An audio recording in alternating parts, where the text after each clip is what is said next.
नेक के अंदर कोई गांठ हो गई है, कोई लंप हो गया है, डॉक्टर बोल रहे हैं कि इसको निकलवा लो, कोई बोल रहा है जांच करवा लो, और कुछ बाबे तो बोल रहे हैं कि इसके ऊपर लेप लगवा लो, ये ठीक हो जाएगा। तो ये कन्फ्यूज़न बहुत सारे पेशेंट्स को रहता है। मेरे पास इतने सारे पेशेंट आते हैं जिनके नेक में बहुत टाइम से गांठें हैं, जिसको लेके वो जगह जगह घूम रहे हैं, पर उन्हें समझ नहीं आ रहा है इसका करना क्या है। इसलिए आज मैं ये वीडियो बना रहा हूँ ताकि एक गाइडेंस मिल जाए बेसिक तरीके से कि इसको मैनेज किस तरह से किया जाता है। सबसे पहले तो हम अंडरस्टैंड करेंगे कि नेक लंप होता क्या है। तो हर नेक लंप कैंसर नहीं होता है। नेक में हजारों ऐसी चीज़ें हैं जो नॉन कैंसरस है फिर भी लंप के फॉर्म में प्रेजेंट कर सकती है। अब ये नेक लंप कब कैंसरस है कब कैंसरस नहीं है ये हमें पता कैसे चलेगा। सबसे कॉमनली जो नेक में प्रॉब्लम्स आती हैं उसमें एक बेसिक टेस्ट करवाते हैं, वो स्टार्ट होता है अल्ट्रासाउंड से। एक अल्ट्रासाउंड कराने के बाद हमें ये क्लियर हो जाता है कि इसमें कैंसरस होने के चांसेस हैं कि नहीं है। अब मुझे पता चल गया एक अल्ट्रासाउंड कराने के बाद पेशेंट को आइडिया लग गया कि इसमें कैंसरस होने के चांसेस हैं कि नहीं। आपके डॉक्टर ने आपसे डिस्कस कर लिया। अब उस अल्ट्रासाउंड के बेस पे मैं आपको कुछ ऑप्शंस दूंगा, एज अ डॉक्टर कुछ ऑप्शंस दूंगा। सबसे पहला ऑप्शन होगा जो सबसे कॉमनली यूज होता है, वो होता है एक एफएनएसी का, मतलब सुई की जांच का। वो भी ऑप्शन आपको तब दिया जाएगा जब आपका नेक लंप डाउटफुल होगा कि इसमें कुछ प्रॉब्लम हो सकती है या ये कैंसरस हो सकता है।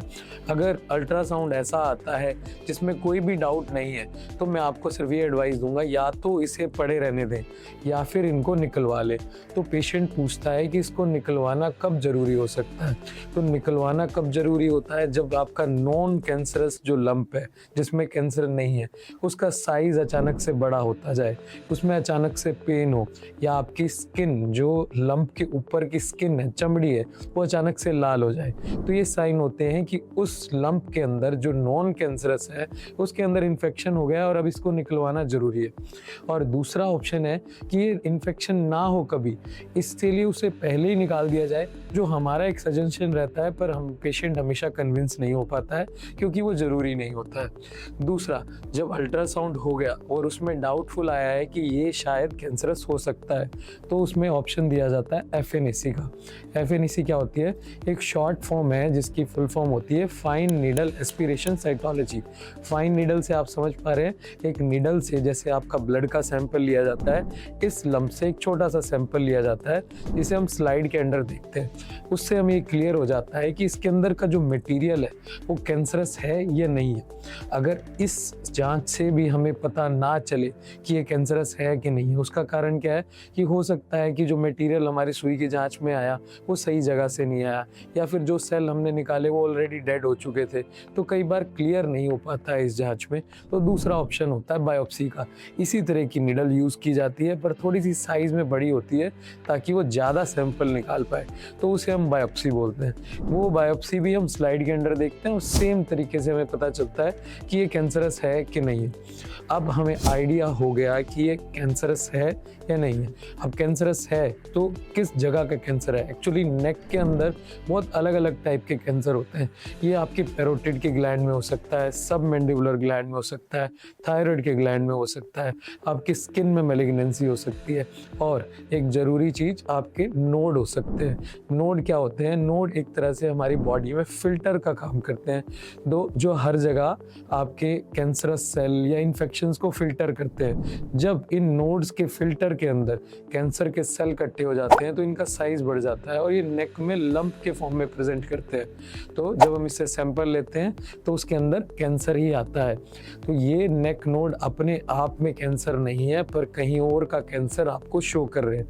उस केस में अगर हमारे अल्ट्रासाउंड में आया है कि ये नेक के अंदर नोड है और हमारी सुई की जांच में या बायोप्सी में आया है कि इसके अंदर कैंसर है, तो हमें इसका प्राइमरी ढूंढना पड़ता है। मतलब ये कैंसर इस नोड में आया कहाँ से है। उसके लिए हम 2-3 जांचें कराते हैं। एक नोज़ की एंडोस्कोपी करते हैं, एक गले की एंडोस्कोपी करते हैं, और एक हमारे खाने की नली यानी अपर जी एंडोस्कोपी करते हैं। ये 3 एंडोस्कोपी में अगर हमें कोई ग्रोथ, कोई मास अगर अंदर दिखता है तो वहाँ से भी हम बायोप्सी लेते हैं। इन्वेस्टिगेशन में हमें कुछ नहीं मिलता है तो हम अगला स्टेप होता है रेडियोलॉजिकल इन्वेस्टिगेशन, यानी कि सीटी या एमआरआई, जो भी आपका डॉक्टर एडवाइस करे, जिसमें भी आप कंफर्टेबल हो, इनमें से दो में से एक जांच हम कराते हैं। या फिर तीसरा ऑप्शन होता है जो इन सब का सुपीरियर होता है, उसे हम पेट स्कैन बोलते हैं। पेट स्कैन में हमें क्लियर हो जाता है कि शरीर में इस गांठ के अलावा कहीं और कैंसर तो नहीं है। अगर इस गांठ के अलावा कोई कैंसर नहीं है तो हम डायरेक्टली सर्जरी के लिए जा सकते हैं। अगर और कहीं कैंसर आता है तो हमें उसके अकॉर्डिंग मैनेज करना पड़ता है, जो वेरिएबल हो सकता है, जो इस वीडियो में हम कवर नहीं कर पाएंगे। अब जो मैंने आपको बताया, पैरोटिड के अंदर गांठ हो सकती है, सबमेंडिबुलर ग्लैंड के अंदर, थायराइड के अंदर, अब इनकी सर्जरीज कैसे होती हैं। पेशेंट हमेशा डरे हुए रहते हैं कि ये कैंसर या फिर ट्यूमर की सर्जरीज जो आप करते हैं, इसमें चीरा आएगा, इसमें निशान आएगा, इसमें जान को खतरा हो सकता है, हमें तो दिल का दौरा पहले पड़ चुका है तो इसमें कितना खतरा रहेगा, हमें तो शुगर की बीमारी है तो इसमें कितना खतरा रहेगा। तो इन सब डाउट्स को मैं दूर करना चाहता हूँ। जब भी आपका डॉक्टर, सर्जन एक सर्जरी की डिसीजन लेता है तो सबसे पहले आपकी बेसिक इन्वेस्टिगेशन होती है। उसमें आपकी ब्लड की इन्वेस्टिगेशंस, आपका चेस्ट का एक्सरे ताकि आपके लंग्स को देख सके, और एक ईसीजी ताकि आपके हार्ट का स्टेटस बता सके। ये तीनों इन्वेस्टिगेशन एक एनेस्थीसिया डिपार्टमेंट, यानी जो को बेहोश करेंगे वो डॉक्टर चेक करते हैं। इसे हम प्री एनेस्थेटिक चेकअप बोलते हैं। उसमें आपको आइडिया लगता है कि आपका ऑपरेशन आपके लिए कितना रिस्की है, बेहोश करने में क्या क्या रिस्क रह सकते हैं। वो रिस्क आपको ऑपरेशन से पहले बता दिए जाते हैं। मोस्ट ऑफ द केसेस में, मोर देन 90% केसेस में कोई भी किसी भी तरीके का रिस्क नहीं रहता है। अगर रहता है तो आजकल इतनी सेफ चीज़ें आ गई हैं, इतनी मैनेजमेंट की चीज़ें आ गई हैं कि उसको ईजिली मैनेज किया जा सकता है। तो प्री एनेस्थेटिक चेकअप करने के बाद आपसे रिस्क डिस्कस किया जाता है। उसके बाद आपको काउंसिल किया जा सकता है कि इसमें कितना बड़ा चीरा आएगा। अगर ट्यूमर छोटा है तो हम छोटा चीरा देते हैं, ट्यूमर बड़ा है तो बड़ा चीरा देते हैं। इवन दो आजकल छोटे ट्यूमर्स के लिए हम एंडोस्कोपिक सर्जरीज भी करने लग गए हैं। जैसे कि थायराइड की सर्जरी आजकल हम एक्जिला से जाके, यानी कि हमारे बगल से जाके हम करने लगे हैं, जिसमें चीरा हमारे गर्दन में नहीं आता है।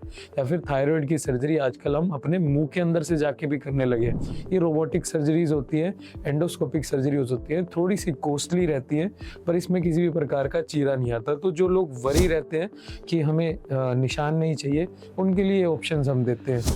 उसके अलावा जो नॉर्मल सर्जरीज होती हैं जिसमें हम बाहर चीरा देते हैं, उसमें भी हमारी स्किन क्रीज की नेचुरल लाइंस होती हैं, उसके अंदर ही हम निशान देते हैं। वो चीरा टांके लगाने के बाद कुछ 6 महीने से 1 साल के बाद आपको पता भी नहीं चलता है कि वहाँ पे कोई चीरा दिया गया है। वहीं मेल पेशेंट्स में वो यूजुअली बियर्ड के अंदर छुप जाता है, तो हमें बाद में पता नहीं चलता है। अब पेशेंट पूछते हैं कि इसमें सर्जरी, एनेस्थीसिया का रिस्क तो हमने डिस्कस कर लिया, सर्जरी में कितना रिस्क रहता है, या सर्जरी के बाद रिकवरी में कितना टाइम लग जाता है। तो रिस्क 2 टाइप के होते हैं, एक सर्जरी के दौरान, एक सर्जरी के बाद। यूजुअली जो सर्जरी के बाद का रिस्क है इस तरह के ऑपरेशंस में ना के बराबर रहता है।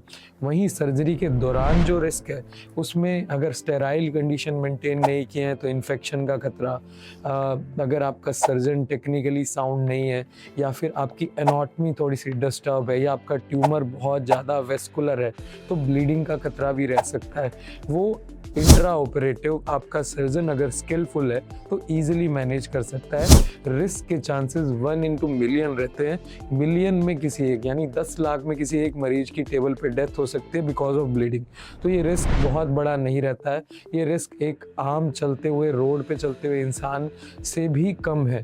मैं ये कहना चाहता हूँ कि एक रोड पे इंसान चल रहा है तो एक्सीडेंट में जितना खतरा रहता है उससे कहीं कम खतरा एक ऑपरेटिंग टेबल पे रहता है हमारी सर्जरीज में। अब रिकवरी का पीरियड 1 से 2 दिन तो आपको हॉस्पिटल में रहना पड़ता है। 5 से 7 दिन के अंदर आपके टांके खुल जाते हैं। 6 से 8 घंटे के अंदर आप नॉर्मल खा सकते हैं। 6 से 8 घंटे के अंदर आप नॉर्मल वॉक कर सकते हैं, अपने आप से वॉशरूम जा सकते हैं। नॉर्मल घर का काम 1 से 2 दिन में आप स्टार्ट कर सकते हैं। अपने वर्क प्लेस में अब 1 हफ्ते से 10 दिन पे आप ज्वाइन कर सकते हैं अगर आप हैवी वर्क नहीं करते हैं। अगर आप हैवी लिफ्टिंग का वर्क करते हैं तो 15 से 20 दिन का हम आपको समय देते हैं, उसके बाद आप वो ज्वाइन कर सकते हैं। तो ये नेक की स्वेलिंग्स क्या होती हैं, इसका हम मैनेजमेंट कैसे करते हैं और रिकवरी में कितना टाइम लगता है, ये सब मैंने एक वीडियो में कवर करने की कोशिश की है। फिर भी अगर आपका कोई सवाल रहता है तो हमें कमेंट सेक्शन में ज़रूर बताएं कि आप भी या आपके जानने वाला कोई अगर नेक के ट्यूमर स्वेलिंग से सफ़र कर रहा है तो हम आपका कमेंट्स में ज़रूर जवाब देंगे। अगर आप मेरे से 1-on-1 डिस्कस करना चाहते हैं तो उसका भी ऑप्शन है। हमारी एक वेबसाइट है drdishanchhabra.com जो आपको हमारे डिस्क्रिप्शन में मिल जाएगी।